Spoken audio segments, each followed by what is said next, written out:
So the US military is now on high alert, and it has to do with what Russia is doing in Russia, not in Ukraine, but also off the coast of the United States.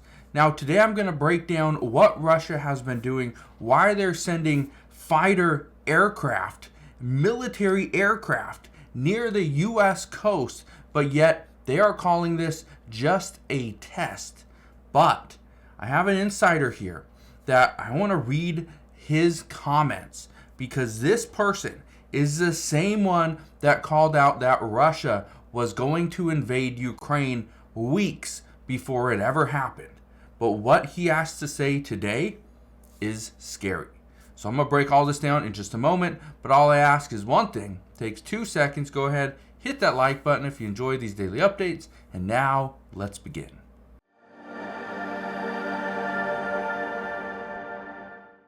So the first thing that we need to do, we need to address what Russia has been doing lately. Look at this.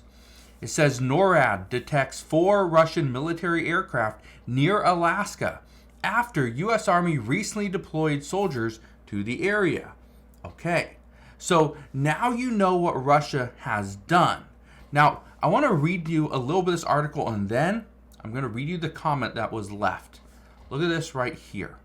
It says, the Russian aircraft remain in international airspace in Alaska's Air Defense Identification Zone, it's the ADIZ, and did not enter American or Canadian sovereign airspace, NORAD said in a statement. Said this Russian activity in the Alaska ADIZ occurs regularly and is not seen as a threat. Okay, now I want to show you one other thing. This right here says this is the 5th incident in which NORAD has intercepted with Russian military aircraft flying near the airspace off the coast of Alaska so far in September. That's 5 times so far in December. It is today, December 25th. Okay. Now, why is this such a big deal? Because Russia says, no, this is just a test. According to NORAD, there is no threat seen here. Right? Don't look here, no threats. Could this have anything to do with the upcoming election? According to experts, they say yes.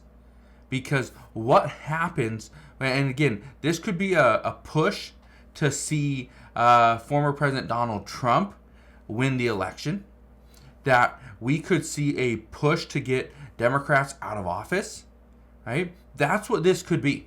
Could be. But listen to this comment. This is somewhat scary. This person says, and I'm not gonna name who they are. I'm also not gonna read the entire comment because it does give a little bit too much information. But let me read you this. It says, and I quote, "Everything between Russia and another country is always a test or an exercise until it isn't. We were told that they were conducting routine exercises at the border of Ukraine until they invaded. And now we are being told that Russia routinely sends military aircraft near Alaska in the Air Defense Identification Zone, so there is no need to worry. I have spoken to a few higher-ups in the U.S. military, and what they are doing is not a test of their own equipment. They are testing the U.S. military response time." What are your thoughts on that? That is interesting. When Russia says it's just a test of our equipment, it's just an exercise, nothing major. Yeah, it's a test. It's a test of the U.S. military response time. What is the response? Just like when China had a hot air balloon that was floating over the United States, right? A surveillance spy balloon. And yet China said, nope, right? Not us, right? So all these different things, according to this person and according to multiple reports, I can confirm this exact same thing, is that yes, these tests are a test of U.S. response. Not just response time, but what is our response? Do we shoot down the spy balloon? Do we go and intercept Russian military aircraft off the coast of Alaska if they do cross into Alaskan territory, right, or Canadian territory? What do we do there? What about the test when Russia sent their submarine, that is a nuclear capable submarine, into Cuba? What was that, like 90 miles off the coast of Florida? What was our test? Right? What was our response time for that? Right? What was the response? We sent some Navy ships down to the area. Was that response, was that good enough? Again, these are the questions that we need to be asking ourselves. Is what was the response? This is why the U.S. military is on high alert. That they have to be, because they are now being tested. Now, I want to show you a couple other things, like this one right here. It says satellite images reveal Russia's failed nuclear missile test, according to a report. This is just from a few days ago. Now, I want to read a little bit of this to you. Okay?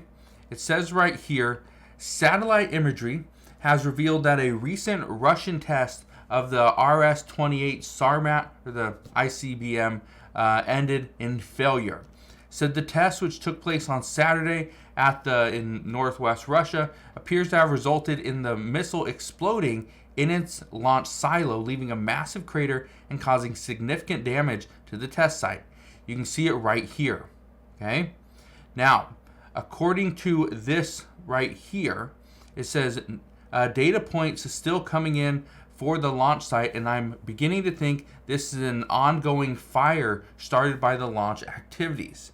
It says the NOAA-20 and the whatever NPP satellites have two detections as they cross the area in their orbits. No way to tell from this data alone if the fire, whatever.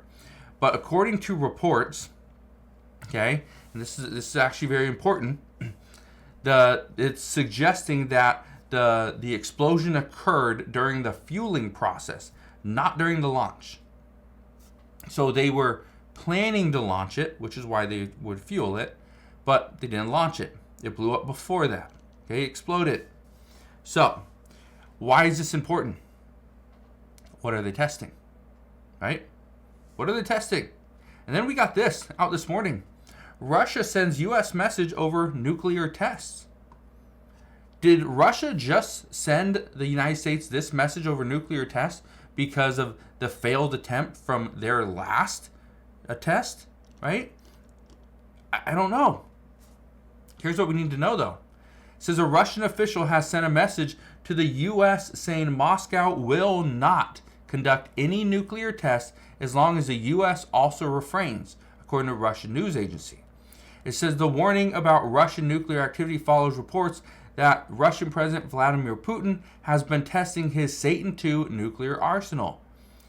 According to the Russian Deputy Foreign Minister, Sergei, says nothing has changed as previously outlined by the Russian president. We can conduct such tests, but we will not hold any given the United States refrains from such tests regarding nuclear tests. Such steps regarding nuclear tests. It says this announcement follows rumors that Russia would resume nuclear testing at Novaya Zemlya in northern Russia for the first time in around 30 years.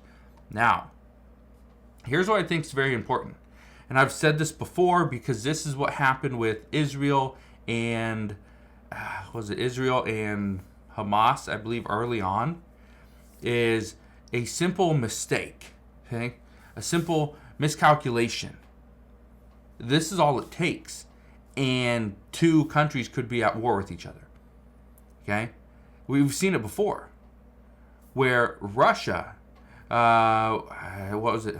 I think China or another country almost hit a Russian ship. Maybe it was Iran, Hezbollah, something. They almost hit a Russian ship. that would have sent them to war. They were like 12 feet away, something like that. It was close. They were 12 feet away from hitting a Russian ship. That would have sent the two countries to war. Again, simple miscalculation is all it takes. Miscommunication between Russia and the United States is all it takes. That's why it's so concerning. But again, this is why the U.S. military is on high alert, because of the activities that are going on around the world. But what is our response? What is our response time? According to this person, that is what is key. So we're going to see what happens moving forward. The one thing I can tell you is I will be here every step of the way, and I'll fill you in on all the latest news and updates. But as of today, that is what we know. So again, thank you guys for watching. Consider subscribing, and I'll see you guys on the next one.